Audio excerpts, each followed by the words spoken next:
நம்ம tasty and எம்மியான chicken சால்னா செய்ய போகிறோம். வீடியோக்களை பார்த்துக்கு முன்னாடி நம்ம சேனல் வரைக்கும் சப்ஸ்கிரைப் பண்ணாதவங்க சப்ஸ்கிரைப் பண்ணிக்கோங்க. பக்கத்தில் இருக்க பெல் சிம்பிளை கிளிக் பண்ணிக்கோங்க. இப்போ நாங்க செய்ய ஆரம்பிக்கலாம். 20 to 30 சின்ன வெங்காயத்தை பொடி பொடியாக வெட்டிக்கலாம். 4 தக்காளியை பொடி பொடியாக வெட்டிக்கலாம். ஒரு குக்கரில் 3 டேபிள் ஸ்பூன் எண்ணெய் சேர்த்துக்கலாம். ஒரு பிரிஞ்சி இலை, 2 துண்டு பட்டை, 2 ஏலக்காய், 4 கிராம்பு சேர்த்துக்கலாம். ஒரு ஸ்ட்ரா, கொஞ்சம் கல்பாசி, நம்ம பொடியா வெட்டி வச்சிருந்த வெங்காயத்தை சேர்த்துக்கலாம். வெங்காயம் ப்ரௌன் ஆகிற வரையும் நல்லா ஃப்ரை பண்ணிக்கலாம். 2 பச்சை மிளகாவை 2 கீரை சேர்த்துக்கலாம். கொஞ்சமா மல்லி புதினா, 2 டீஸ்பூன் இஞ்சி பூண்டு பேஸ்ட், நம்ம வெட்டி வச்சிருந்த தக்காளியை சேர்த்துக்கலாம். நல்லா வதக்கி விட்டுக்கலாம். 1 டீஸ்பூன் கல்லுப்பு, நல்லா வதக்கிக்கலாம். இது நல்லா வதங்கிடுச்சு. இப்போ இதுக்கு தேவையான ஸ்பைசஸ்லாம் சேர்த்துக்கலாம். 1 டீஸ்பூன் மஞ்சள்தூள், 2 டீஸ்பூன் மிளகாய்த்தூள்,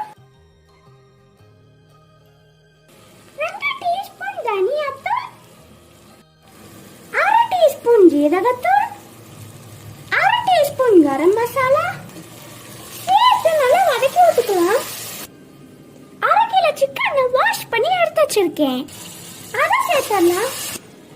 ஒரு உருளைக்கிழங்க இந்த மாதிரி வெட்டி தண்ணியில போட்டு வச்சிருக்கேன், அதை சேர்த்துடலாம். நல்லா மிக்ஸ் பண்ணி விட்டுடலாம். ஒரு மிக்ஸி ஜார்ல 2 சில் தேங்காய், 5 முந்திரி, 1/2 டீஸ்பூன் கசகசா, 1 துண்டு பட்டை, 1 டீஸ்பூன் சோம்பு, 5 பீஸ் அரைச்சு வந்துடலாம். நல்லா வதங்கிடுச்சு. இப்போ அரைச்சு வந்த தேங்காய் பேஸ்ட் சேர்த்துடலாம். கொஞ்சம் தண்ணி அலசி ஊற்றிக்கலாம். நல்லா மிக்ஸ் பண்ணி விட்டுறலாம். தேவையான அளவு உப்பு சேர்த்துக்கலாம். நல்லா மிக்ஸ் பண்ணி விட்டுறலாம். குக்கரை க்ளோஸ் பண்ணிக்கலாம். 3 விசில் விட்டுக்கலாம். 3 விசில் வந்து ப்ரெஷர் நல்லா ரிலீஸ் ஆயிடுச்சு. இப்போ ஓபன் பண்ணிக்கலாம். இப்போ மல்லித்தழை தூவி சர்வ் பண்ணிக்கலாம். அவ்வளவுதான் ஃப்ரெண்ட்ஸ், நம்ம டேஸ்டி அண்ட் எம்மியான சிக்கன் சால்னா தயாராகிடுச்சு.